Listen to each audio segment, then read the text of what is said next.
বিসমিল্লাহির রহমানির রহিম। সুপ্রিয় শিক্ষার্থীবৃন্দ, আমি মোহাম্মদ হাশমি চৌধুরী আজকের শ্রেণী কার্যক্রমে তোমাদের সবাইকে স্বাগত জানাচ্ছি। আশা করি তোমরা সবাই ভালো আছো, সুস্থ আছো। আজকে আমরা একাদশ দ্বাদশ শ্রেণীর পদার্থবিজ্ঞান প্রথম পত্রের অধ্যায় ৩ গতিবিদ্যা এই বিষয়ে আলোচনা করতে যাচ্ছি। এই অধ্যায়ের যে বিষয়বস্তুগুলো নিয়ে আজকে আমরা আলোচনা করতে যাচ্ছি সেগুলো হলো তাৎক্ষণিক বেগ, তাৎক্ষণিক ত্বরণ এবং গতির সমীকরণসমূহ। তাহলে আর দেরি না করে চলো আমরা মূল আলোচনায় চলে যাই। আমাদের বিষয়বস্তুর প্রথম যেটি আছে সেটি হলো তাৎক্ষণিক বেগ। তাৎক্ষণিক বেগ কাকে বলে? সময়ের ব্যবধান শূন্যের কাছাকাছি হলে কোনো বস্তুর সরণের পরিবর্তনের হারকে তাৎক্ষণিক বেগ বলা হয়। তাহলে কি বললাম সুপ্রিয় শিক্ষার্থীবৃন্দ? সময়ের ব্যবধান শূন্যের কাছাকাছি হলে কোনো বস্তুর সরণের পরিবর্তনের হারকে তাৎক্ষণিক বেগ বলে। আমরা ধরে নেই ডেল্টা টি সময়ে কোনো বস্তুর অবস্থানের পরিবর্তন ডেল্টা ভেক্টর আর। তাহলে তাৎক্ষণিক বেগ ভেক্টর ভি সমান সমান limit del T tends to 0 del R divided by del T. যেহেতু আমরা সংজ্ঞাতে বলে নিয়েছি যে সময়ের ব্যবধান শূন্যের কাছাকাছি, তাহলে লিমিটে অবশ্যই ডেল টি টেন্স টু 0 এটি দেখাতে হবে। এখন ভেক্টর ভি সমান ডিডিটি অফ ভেক্টর আর। ক্যালকুলাসের সাহায্যে বা ক্যালকুলাস হতে আমরা এই সমীকরণটিকে লিখতে পারি ভেক্টর ভি সমান ডিডিটি অফ ভেক্টর আর। এইখানে ক্যালকুলাসের এই প্রাথমিক বিষয়টি একটু আলোচনা করে নিই। এখানে ডি ডি টি এটি একটি অপারেটর, এটি হলো ডিফারেনশিয়াল অপারেটর। আমরা এখানে ভেক্টর আর অর্থাৎ অবস্থান ভেক্টর আর কে সময়ের সাপেক্ষে ব্যবকলন করে তাৎক্ষণিক বেগ ভি পেলাম, ভেক্টর ভি। তাহলে ভেক্টর ভি সমান ডিডিটি অফ ভেক্টর আর। সুপ্রিয় শিক্ষার্থীবৃন্দ, একইভাবে আমরা তাৎক্ষণিক ত্বরণেরও সংজ্ঞা দিতে পারি। অর্থাৎ সময়ের ব্যবধান শূন্যের কাছাকাছি হলে কোনো বস্তুর বেগ পরিবর্তনের হারকে ওই বস্তুর তাৎক্ষণিক ত্বরণ বলা হয়। তাহলে সুপ্রিয় শিক্ষার্থীবৃন্দ কি বললাম? সময়ের ব্যবধান শূন্যের কাছাকাছি হলে কোনো বস্তুর বেগের পরিবর্তনের হারকে তাৎক্ষণিক ত্বরণ বলে। আমরা ধরে নিই ডেল টি সময় কোনো বস্তুর বেগের পরিবর্তন ডেল ভি। তাহলে তাৎক্ষণিক ত্বরণ সমান আমরা আগের সমীকরণগুলোতে অর্থাৎ তাৎক্ষণিক বেগ প্রমাণ করার সময়, তাৎক্ষণিক বেগের সংজ্ঞা দেওয়ার সময় যে সমীকরণগুলো ব্যবহার করেছিলাম এগুলো প্রায় একই রকম। তাৎক্ষণিক ত্বরণ vector A equal to limit del T tends to 0 del vector V divided by del T, অর্থাৎ vector A equal to DDT of del V ক্যালকুলাসের সাহায্যে।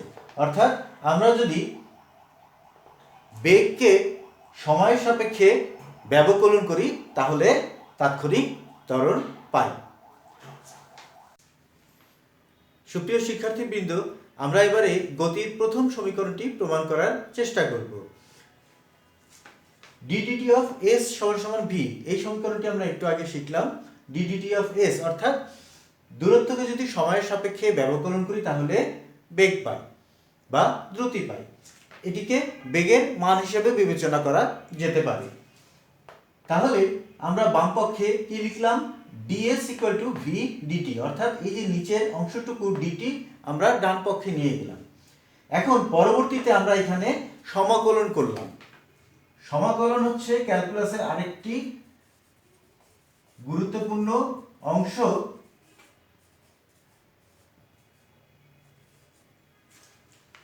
তাহলে সমাকলন করার ক্ষেত্রে আমরা বাম পক্ষে সীমা নিলাম 0 থেকে s পর্যন্ত। এটি হলো ইন্টিগ্রাল, ইন্টিগ্রাল চিহ্ন ইন্টিগ্রাল ds, অর্থাৎ আমরা বাম পক্ষকে 0 থেকে s এই সীমার মধ্যে সমাকলন করলাম এবং ডান পক্ষকে 0 থেকে t এই সীমার মধ্যে সমাকলন করলাম। তাহলে সমীকরণটি কি দাঁড়ালো? Integral 0 to s ds equal to v integral 0 to t dt।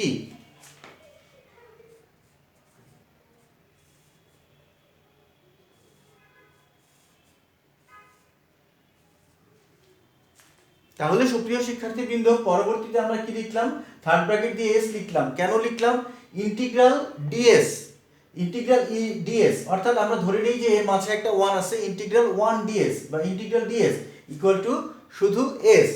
তাহলে থার্ড ব্র্যাকেট দিয়ে এখানে লোয়ার লিমিট 0 এবং আপার লিমিট এস ইকুয়াল টু আমরা লিখতে পারি ভি সমান সমান একই রকম এটিও ডিটি, ইন্টিগ্রাল ডিটি সমান সমান t, lower limit 0 upper limit টি। তাহলে সমীকরণটি কি দাঁড়ালো? থার্ড ব্র্যাকেট দিয়ে s equal to vt, lower limit 0 to s, 0 upper limit s, ডান পক্ষে lower limit 0 upper limit t।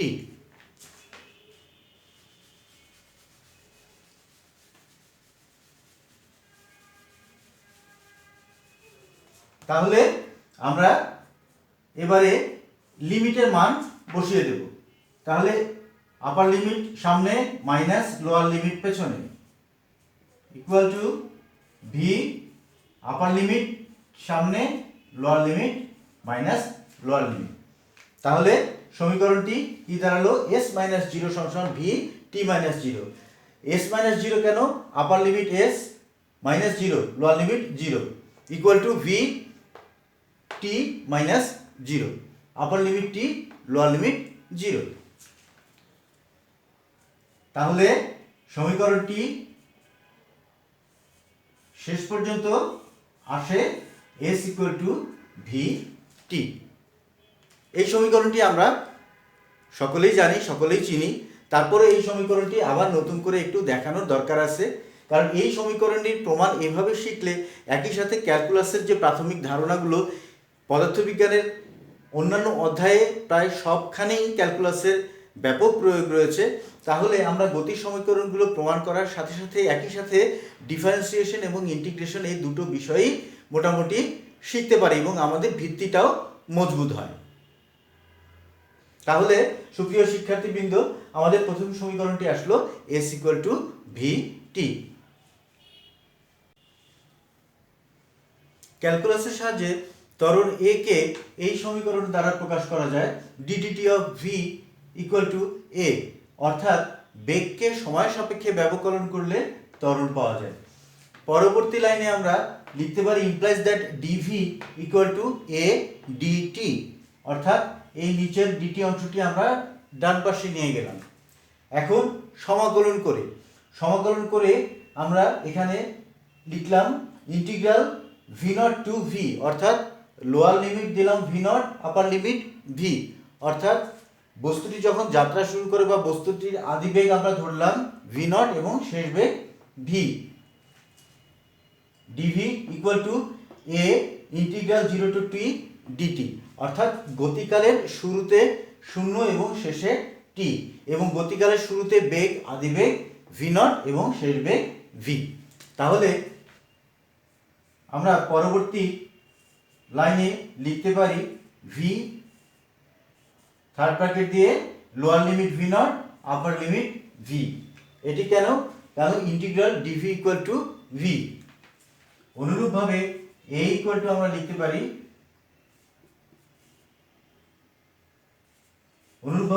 পারি ডান পাশে a into t, third bracket দিয়ে lower limit 0 upper limit t।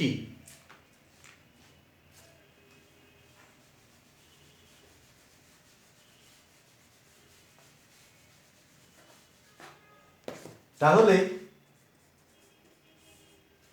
আমরা এখন লিখব v মাইনাস v নট, অর্থাৎ আমাদের লিমিটের আপার লিমিট সামনে minus lower limit equal to a into t minus 0, upper limit t lower limit 0।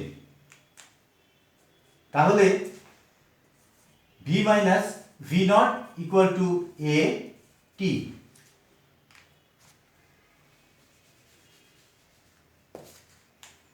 সর্বশেষ implies that আমরা লিখতে পারি v equal to v not plus a t।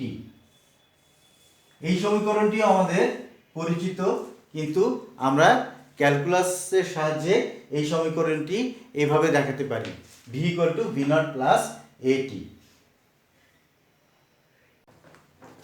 অর্থাৎ যে কোনো সময়ের বেগ v সমান সমান আদিবেগ প্লাস ত্বরণ গুণন গতিকাল। অর্থাৎ যে সময়টুকু আমরা হিসাব করব, যে সময়ের জন্য বেগ বের করব, সেই সময়টি এখানে বসবে।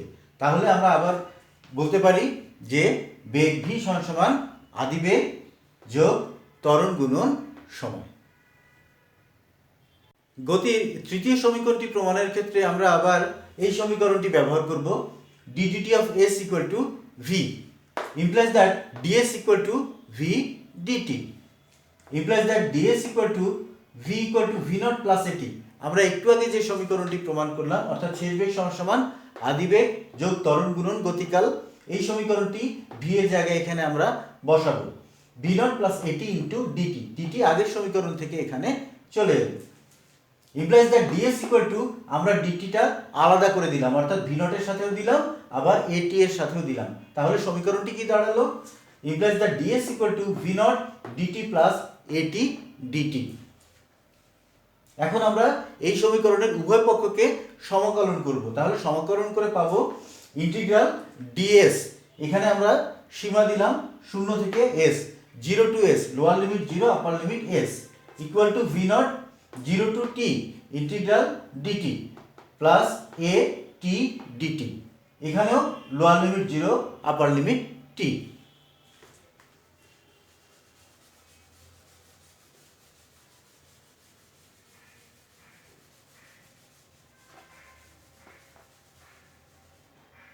তাহলে বাম পক্ষে আমরা লিখতে পারি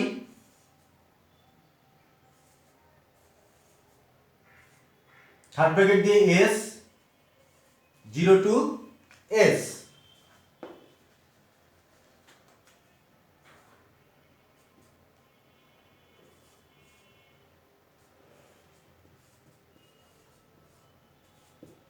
v naught ইন্টিগ্রাল dt মানে dt, lower limit 0 upper limit t, plus a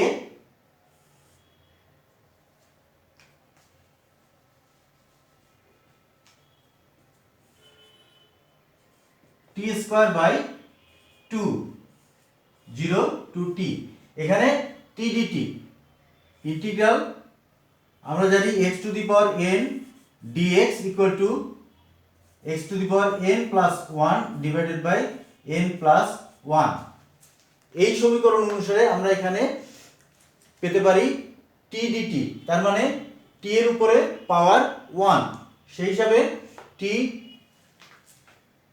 আমরা integral t dt equal to তাহলে লিখতে পারি t 1 plus 1 divided by 1 plus 1 equal to t square by 2।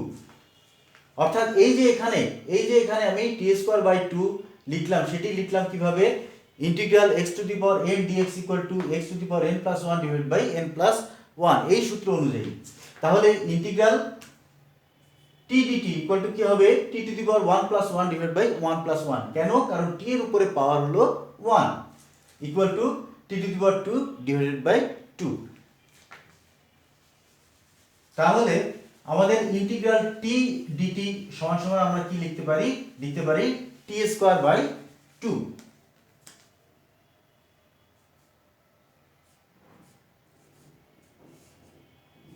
Upper limit minus lower limit v naught into upper limit minus lower limit plus a upper limit minus lower limit.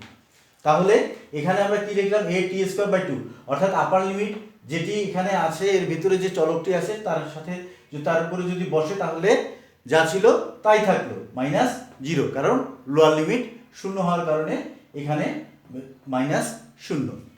তাহলে পুরো সমীকরণটি কি দাঁড়ালো? s minus 0 equal to v naught into t minus 0 plus a t square by 2 minus 0।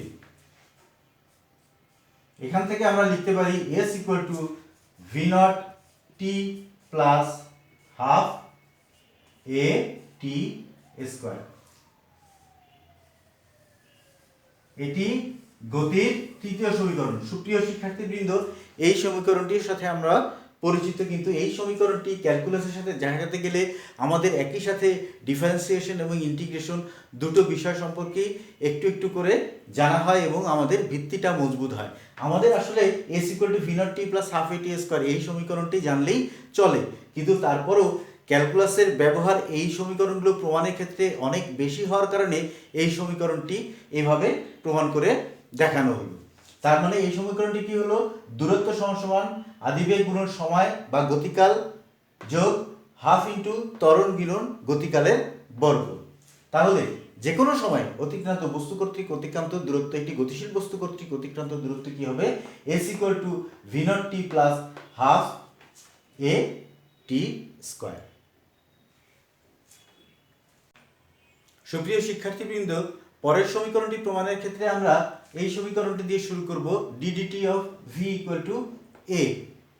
তাহলে আমরা যদি DV এর নিচে একটা ডিএস নেই, এই ডিএসটা আবার এখানে ডিটি এর উপরে লিখি, তাহলে এই সমীকরণটা আসলে এই সমীকরণই থাকে, অর্থাৎ এই সমীকরণের কোনো স্থায়ী পরিবর্তন হয় না। তাহলে আমরা লিখলাম কি, implies that dv divided by ds into ds divided by dt equal to a. তাহলে dv divide by ds into v, d dt of s equal to আমরা কি লিখলাম, v, d dt of s equal to v equal to a, implies that v dv, অর্থাৎ ভিটিকে আমরা V K সামনে নিয়ে আসলাম DV এর, তাহলে হলো কি v dv equal to ds ডান পাশে নিয়ে গেলে এ ডিএস। এখন আমরা পরের লাইনে সমাকলন করলাম, উভয় পক্ষকে সমাকলন করে কি লিখলাম, integral lower limit v naught upper limit v into v dv, তাহলে v naught to v v dv equal to a zero to s ds. তাহলে সমীকরণটি কি দাঁড়ালো, v naught to v v dv equal to a zero to s ds. তাহলে এখান থেকে আমরা কি লিখতে পারি, v dv equal to v square by two, V naught v equal to a integral DS equal to S zero to S. তাহলে আমরা পরের লাইনে লিখতে পারি, আপার লিমিট বসিয়ে দিলে V square by two minus V naught square by two, upper limit minus lower limit equal to A S minus zero, A S minus zero. তাহলে এখান থেকে যদি আমরা হাফ কমন নিয়ে নিই বা 1/2 কমন নিয়ে নিই, তাহলে কি থাকে, V square minus V naught square equal to A S. তাহলে পরের লাইনে আমরা লিখতে পারি V square equal to V naught square plus two A S.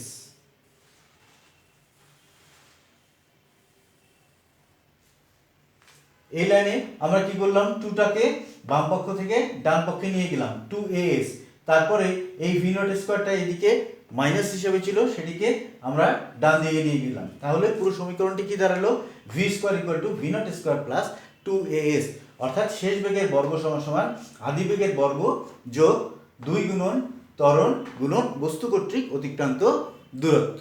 এটি হলো শেষ বেগ, আদি বেগ, ত্বরণ এবং বস্তু কর্তৃক অতিক্রান্ত দূরত্বের মধ্যে সম্পর্ক নির্ধারণকারী সমীকরণ। তাহলে সুপ্রিয় শিক্ষার্থীবৃন্দ, এই সমীকরণটি প্রমাণ করতে গেলে আমাদেরকে শুরু করতে হয় d dt of v equal to a. এরই ধারাবাহিকতায় আমরা সমাকলন করে শেষ পর্যন্ত v square equal to V naught square plus two s এই সমীকরণটি পাই। সুপ্রিয় শিক্ষার্থীবৃন্দ, এবারে আমরা একটি নতুন সমীকরণ শিখব। গতির আগের যে সমীকরণগুলো আমরা শিখলাম সেগুলো সবই আমাদের আগে থেকে একটু পূর্ব ধারণা ছিল, কিন্তু এই সমীকরণটি একদম নতুন। এই সমীকরণ শিখতে গেলে আমাদেরকে এভাবে এগোতে হবে, ডিডিটি অফ এস, অর্থাৎ আমরা এই সমীকরণটি আবার ব্যবহার করব ভি এর জন্য যে সমীকরণটি আমরা জেনেছিলাম, সেই সমীকরণটি DDT of s equal to V implies that ds equal to v dt, implies that DS equal to V naught plus এটি, অর্থাৎ শেষ বেগের জায়গায় আমরা আদিবেগ প্লাস ত্বরণ গুণন গতিকালের যে সমীকরণটা আমরা একটু আগে প্রতিপাদন করলাম সেই সমীকরণটি বসিয়ে দিলাম, V not plus A T into DT implies that integral DS, এইখানে আমরা সীমা যেটি ব্যবহার করলাম অর্থাৎ lower limit S minus S T TH S T এর টু এস, অর্থাৎ এই ক্ষেত্রে আমরা যে সমীকরণটি নির্ণয় করব সেটি হলো একটি বস্তুর সম্পূর্ণ গতিকালের বা সম্পূর্ণ সময়ের যে কোনো একটা নির্দিষ্ট সময়ের অতিক্রান্ত দূরত্ব, অর্থাৎ পঞ্চম সেকেন্ড বা ষষ্ঠ সেকেন্ড বা নবম সেকেন্ড বা দশম সেকেন্ড এইরকম সময়ে বস্তুটি কী ধরনের দূরত্ব অতিক্রম করে, কতটুকু দূরত্ব অতিক্রম করে সেইটি বের করব। সেক্ষেত্রে আমাদের lower limit S minus s tth, অর্থাৎ আমাদের পঞ্চম 5 সেকেন্ডে যে অতিক্রান্ত দূরত্ব হলো সেখান থেকে জাস্ট অব্যবহিত পূর্বের যে সময়টি সেই সময় সেই দূরত্বটি যে সময়ে যে অতিক্রান্ত দূরত্ব সেই দূরত্ব, অর্থাৎ মোট অতিক্রান্ত দূরত্ব মাইনাস ওই অব্যবহিত পূর্বের সময় অতিক্রান্ত দূরত্ব, এবং আপার লিমিট হবে সম্পূর্ণ অতিক্রান্ত দূরত্ব equal to V naught T minus one T, lower limit এখানে টি মাইনাস ওয়ান অর্থাৎ সম্পূর্ণ গতিকাল, অর্থাৎ যেটি আমরা বললাম যদি 5 সেকেন্ড পঞ্চম সেকেন্ড হয় তাহলে 5 সেকেন্ড, তার যদি ষষ্ঠ সেকেন্ড হয় 6 সেকেন্ড, তার অব্যবহিত পূর্বের যে সময়টি সেটি টি মাইনাস ওয়ান এবং পরেরটি টি। অনুরূপভাবে এ টি ডিটি, অর্থাৎ এই যে এখানে আমরা ডিটি যদি এখানে গুণ করে দিই এটি ডিটি, তাহলে এ ইন্টিগ্রাল টি ডিটি, এখানে lower limit T minus one upper limit টি। তাহলে আমরা এই সমীকরণটির পরবর্তী লাইনটি লিখতে পারি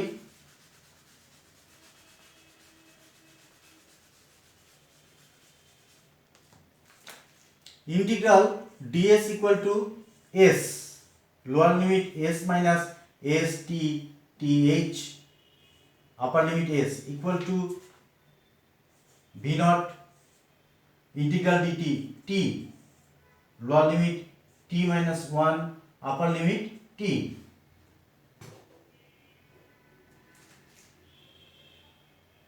plus A third bracket T square by two lower limit T minus one upper limit টি।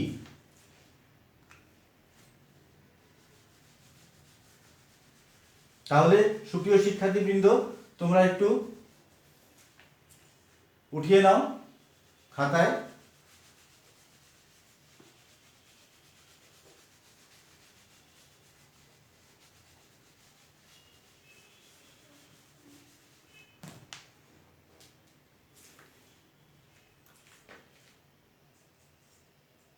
তাহলে আমরা যদি লিমিটগুলো বসিয়ে দিই এস মাইনাস এস মাইনাসে মাইনাসে plus S T T H plus V not T minus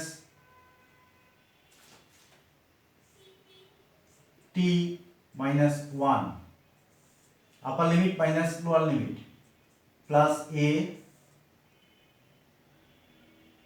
t square by two minus T minus one whole square by two. এখানে আমরা V not into T minus one upper limit minus lower limit upper limit minus lower limit plus A T square by two minus T minus one, যেহেতু lower limit এখানে T minus one সেহেতু t minus one whole square divided by two. তাহলে s আর s যদি আমরা কাটা দিই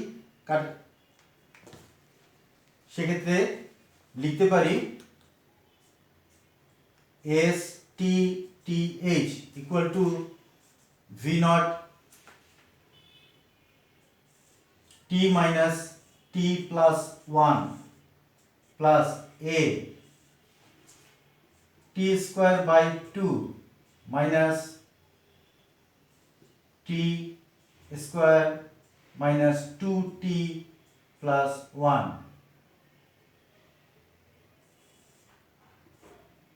divided by two. তাহলে সুপ্রিয় শিক্ষার্থীবৃন্দ আমরা এই লাইনটির পরে লিখতে পারি implies that S TTH equal to V naught plus A into half, অর্থাৎ আমি এই সমীকরণ থেকে হাফ কমন নিলাম, তাহলে a into half third bracket T square minus twice T plus one, অর্থাৎ এই যে রাশিটি ছিল সেই রাশিটি হুবহু ভাবে বসিয়ে দিলাম। তাহলে পরের লাইনে আমরা লিখতে পারি implies that s T t is equal to V naught plus half a into t square minus plus twice t মাইনাসে প্লাসে মাইনাস ওয়ান। তাহলে আমরা পরের লাইনে কি লিখব,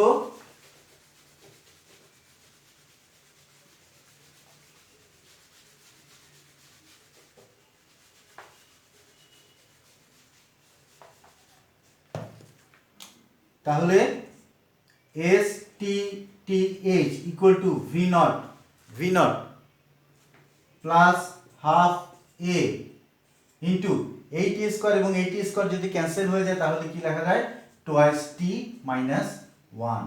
তাহলে সমীকরণটি কি দাঁড়ালো এস টি টি এইচ, অর্থাৎ যে কোনো একটি নির্দিষ্ট সময়, অর্থাৎ চতুর্থ সেকেন্ড হতে পারে, পঞ্চম সেকেন্ড হতে পারে, নবম সেকেন্ড হতে পারে, দশম সেকেন্ড হতে পারে, এইরকম সময়ে এইরকম গতিকালে অতিক্রান্ত দূরত্ব S T T h equal to V naught plus half a into twice T minus one. তাহলে সুপ্রিয় শিক্ষার্থীবৃন্দ, আমাদের গতির জন্য যে সমীকরণগুলো, অর্থাৎ এই অধ্যায়ে আমাদের যে সমীকরণগুলো একমাত্রিক গতির ক্ষেত্রে যে সমীকরণগুলো আমাদেরকে জানতে হবে সেই সমীকরণগুলো প্রায় সবগুলোই আমরা জেনে নিলাম। 5টি সমীকরণ, এর মধ্যে একটি নতুন, এই সমীকরণটি একদম নতুন। তাহলে সুপ্রিয় শিক্ষার্থীবৃন্দ, তোমাদেরকে পরবর্তী ক্লাসের আমন্ত্রণ জানিয়ে আজকে বিদায় নিচ্ছি। সবাই ভালো থাকবে, সুস্থ থাকবে। আল্লাহ হাফেজ।